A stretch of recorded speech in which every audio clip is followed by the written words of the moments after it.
अस्सलाम वालेकुम नाज़रीन, मैं हूं रज़ाक मुगल और आज जो मैं प्रोग्राम करने जा रहा हूं, शो करने जा रहा हूं, वो एक जो ओवरसीज़ हैं उन्होंने एक बड़ा अच्छा कारनामा सर अंजाम दिया है उनके बारे में है। मैं समझता हूं कि ऐसे मोबल वतन पाकिस्तानियों को हमें जो है वो बिल्कुल उनके उनके साथ चलना चाहिए, उनके उनके साथ मोहब्बत करनी चाहिए, उनसे मिलना बैठना चाहिए। ये जो मैं आज जिक्र कर रहा हूँ, ये चौधरी साबर साहब हैं हाजी बेग से। इन्होंने एक सिलाई कढ़ाई सेंटर जो है वो अपनी मदद आप खुद जनाब सारा खर्चा करके बिल्डिंग का और जितनी भी वहाँ पे मशीनें आई हैं, इम्पोर्टेड मशीनें आई हैं, वो सारी उन्होंने खुद जो है वो खरीदी हैं और यहाँ पे एक सिलाई सेंटर बनाया है। लेकिन चूंकि वो ओवरसीज है, उन्हें वापस जाना था, तो यहाँ पे मुस्लिम हैंड्स जो एक तंजीम है, इसकी जैली तंजीम है अल कुबरा सिलाई सेंटर, वो इसको देखेगी। तो आइए मैं आपको सुनाता हूँ जनाब चौधरी साबर साहब की गुफ्तगू। पे काम शुरू किया। अल्हम्दुलिल्लाह अल्लाह सुब्हानहू तआला ने मुझे 3 बेटियां दी हैं। तो शुरू से ही थोड़ा बहुत जो कुछ भी मुझसे हो सकता था चैरिटी के लिए करता रहा। मगर चैरिटी जो करते हैं आप, अगर आप किसी को महीने का राशन ले देते हैं तो वो आदमी जो है वो खुद को फैल नहीं होता। तो मुझे मेरा यकीन है कि हर एक को एजुकेशन मिलना चाहिए। अगर हम अपनी औलाद को, अपनी बेटियों को, बच्चियों को तालीम देंगे तो वो सरखरू होंगे ज़िंदगी में। तो मुझे याद है जब मैं इंग्लैंड गया था तो उस वक्त अब हमारे जितने भी वालिदैन थे, सबकी ख्वाहिश ये होती थी कि मुड़ा जो भी 16 साल ना हुआ इसने फैक्ट्री चलाओ तो पैसे कमाए। तो मैं 12 साल का था जब इंग्लैंड गया, तो मैंने अपने वालिद से कहा कि मैंने कहा कि बाबू जी मेरा दिल है पढ़ने ते उन्होंने मैंने देखा तो कहने लगे ठीक है पुत्र तू पढ़। तो अल्हम्दुलिल्लाह ट्रू टू हिज वर्ड मुझको खुली पढ़ने की इजाज़त दी। काम को कोई उनको फिक्र नहीं थी। तो 88 में उनका इंतकाल हो गया। मेरे लिए ये बड़ा मुश्किल काम था।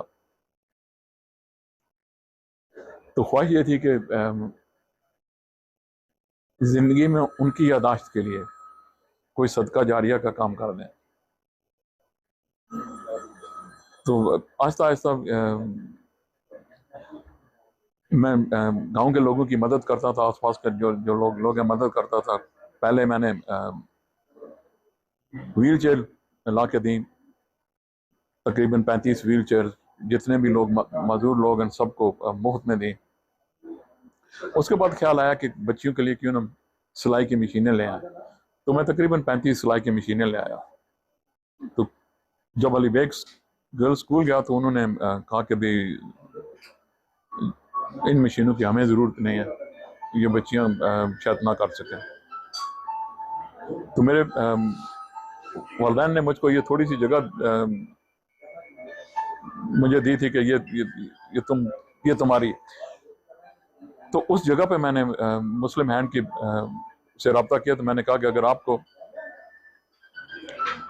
इस जगह पे बिल्डिंग बना दें, क्या आप बच्चियों को काम दे सकेंगे, बच्चियों को रोज़गार मिले और ये बच्चियां खुद को फैल हों और अपना इनकम जनरेट कर सकें। सो इससे ये शुरू हुआ। तो मेरे छोटे भाई हैं नजीब, उसको मैंने ये काम सौंपा। तो उसने बड़ी दिलजोई से, बड़ी दिल लगन से दिन रात 1 साल के अंदर अंदर ये बिल्डिंग कंप्लीट कर दी। अल्हम्दुलिल्लाह आज ट्रेनिंग और क्लासेस शुरू हो गई हैं। तो गाँव के इस गाँव अली बेग के आसपास गाँव की जितनी भी बच्चियां हैं जिनको रोज़गार की ज़रूरत है, वो काम कर सकेगी। सो फार हमारे 127 एप्लीकेशन आई हैं। तो यहाँ पे कोई सिफारिश कुछ नहीं है। मेरिट पे मुस्लिम हैंड्स बच्चियों का इंटरव्यू करेंगे और वही बिल्डिंग को मैनेज करेंगे। आज अल्हम्दुलिल्लाह मैंने चाबियां उनके हवाले कर दी हैं। सो आज से लेके ये सेंटर चलेगा। इस मज़ीद ताउन की ज़रूरत है। अगर इनको किसी चीज़ की ज़रूरत हो तो पूरी करेंगे। अस्सलाम वालेकुम जी। सबसे पहले मैं चिनार का शुक्रिया अदा करना चाहता हूँ कि आज वो हमारे इस प्रोजेक्ट जिसका नाम अलकुबरा ट्रेनिंग एंड प्रोडक्शन सेंटर है, उसकी कवरेज के लिए आज यहाँ पे वही तकलीफ का इनेकाद किया गया था। इस सारे प्रोजेक्ट का जो मकसद है वो ख़वातीन को हुनरमंद बनाना और माशरे का एक कारआमद शक्ल बनाना, ताकि ख़वातीन अपने उस हुनर की ज़रूरत अपने बच्चों की देखभाल कर सकें, उनकी तालीम और तरबियत में एक अच्छा किरदार अदा कर सकें। और हमें यकीन है कि ये मुस्लिम हैंड्स का कोई छठा ट्रेनिंग सेंटर है जो कि उसमें काम किया गया है। इस सारी काविश को और इससे तैयार होने वाली तरबियत पाने वाली ख़वातीन को हम एक सूफी कॉटेज इंडस्ट्री की तरफ। जी, आपने देखी, आपने सुनी कि किस कदर वो नफीस शख्सियत है, किस तरह उनको जो है वो एहसास था हमारे मुल्क का, हमारे लोगों का। तो वहाँ से जब ये वापस आए तो यहाँ पे उन्होंने इस चीज़ को महसूस किया कि इस चीज़ की हमें अशद ज़रूरत है। उस ज़रूरत को मद्देनज़र रखते हुए उन्होंने अपनी जगह एक खरीदी, खरीद के वहाँ पे बिल्डिंग बनाई। बिल्डिंग भी आम सी नहीं, 3 मंजिला बिल्डिंग है और तमाम इम्पोर्टेड मशीनें और ला के तकरीबन ये कोई 60 के करीब मशीनें हैं जो यहाँ पे बच्चियाँ जिन पे सिलाई कढ़ाई सीखेंगी। तो मैं सल्यूट पेश करता हूँ जनाब चौधरी साबर साहब को और इनकी मावनत जो की है। ये वासफ साहब है, बड़े मशहूर मारूफ हस्ती है, इनके कज़न भी हैं। इन्होंने सारी मावनत की और यहाँ पे अली बेग, अली बेग वैसे तो तारीखी गाँव है, सब लोग जानते हैं इसे। पाकिस्तान बनने से पहले भी ये गाँव यहाँ पे मौजूद था और अरसा दराज से यहाँ पे एक अगर डोगरा राज में देखा जाए तो जो सिखों का एक गुरुद्वारा है वो बड़ा मशहूर मारूफ है। और यहाँ पे उस वक़्त भी तालीम और तरबियत का एक बड़ा जो है वो समझे मंबा था।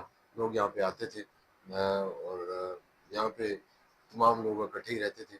आज चौधरी साबर साहब ने एक बार फिर बता दिया कि जो अली बेग के जो लोग हैं वाकई मोहब्बत वतन है और उन्होंने वहाँ से आके यहाँ पे इस जो स्कूल है इसे खोला। तो मैं मेरी एक ख्वाहिश है, मेरी एक जो है वो जो ओवरसीज़ हैं उनको पैगाम है कि आप ज़रूर तशरीफ़ लाएँ। ये आपका मुल्क है, ये लोग यहाँ पे जो रह रहे हैं ये आपके अपने लोग हैं।